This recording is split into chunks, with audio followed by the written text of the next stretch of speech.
A simple, no need, and no hassle cozonac recipe. Hi, I'm Robert, and today we're making no need cozonac, based on Mihaela Ruxanda's recipe, which I've slightly adapted, but if you want to see her version too, I'll leave the link in the video description. From today's recipe, we get 2 cozonac of approximately 1.4 kilograms each. Let's get started, beginning with the yeast mixture, which I'll prepare in a small bowl.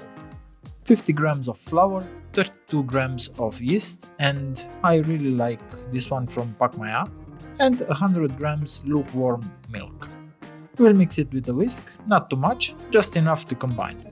Then we cover it, maybe with a cling film or not, and place it in a slightly warm spot, but no hotter than 30 degrees Celsius, for about 15 minutes to let the yeast activate.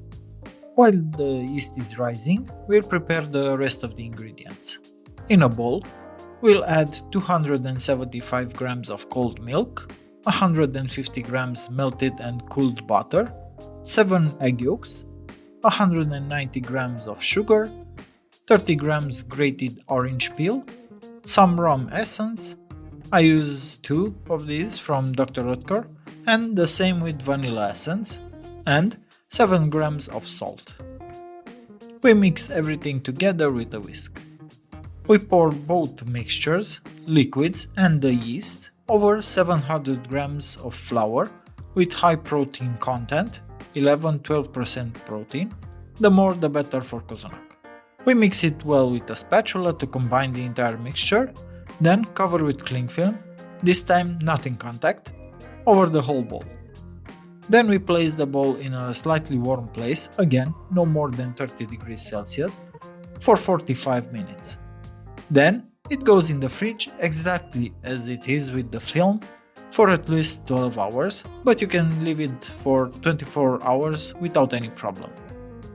Now for the filling.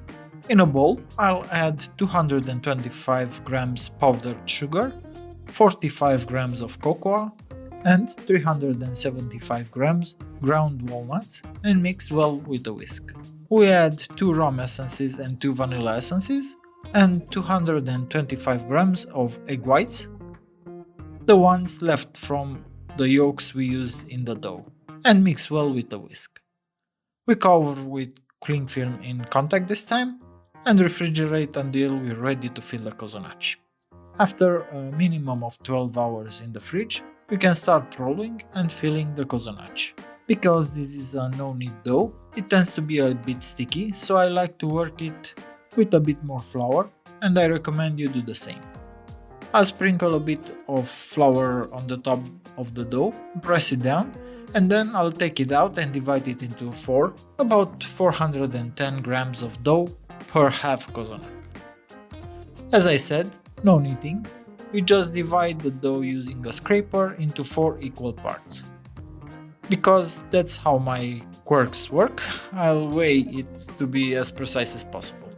Again, without kneading, we roll out each quarter into a sheet of about 25 by 35 centimeters, then we fill it with about 210 grams of filling. As I said, 210 grams of filling, which I prefer to spread a bit, because the dough is soft and the filling is hard to spread. Use a small spatula like this one to make it the same thickness all over. Then, on top of the filling, we add 100 grams of chopped walnuts mixed with candied orange peel. That's 50 grams chopped walnuts and 50 grams candied orange peel, and we spread it over the top to make it rich, as they say.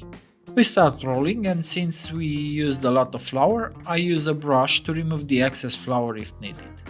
At the end, to seal the dough better, it helps to wet it just a very little bit, so it sticks well. And that's one half of the cozonac. I'll make another half like this and then braid them and place them in a pan. After rolling 2 halves, I cross them over and twist each side twice. So, once, twice here, and then the same on the other side.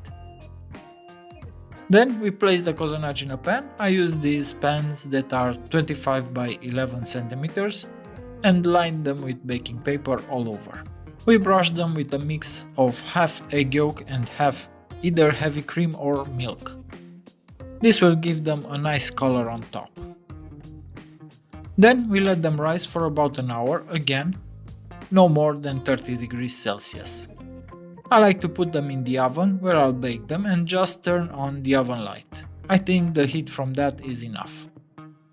Then we bake them at 160 Celsius, no fan, for about an hour and a half, until, if I insert a thermometer in the cozonac, it reads over 90 Celsius. I like mine around 92 Celsius. Be careful not to place them too high in the oven, because they will rise and get too close to the top heating elements and burn.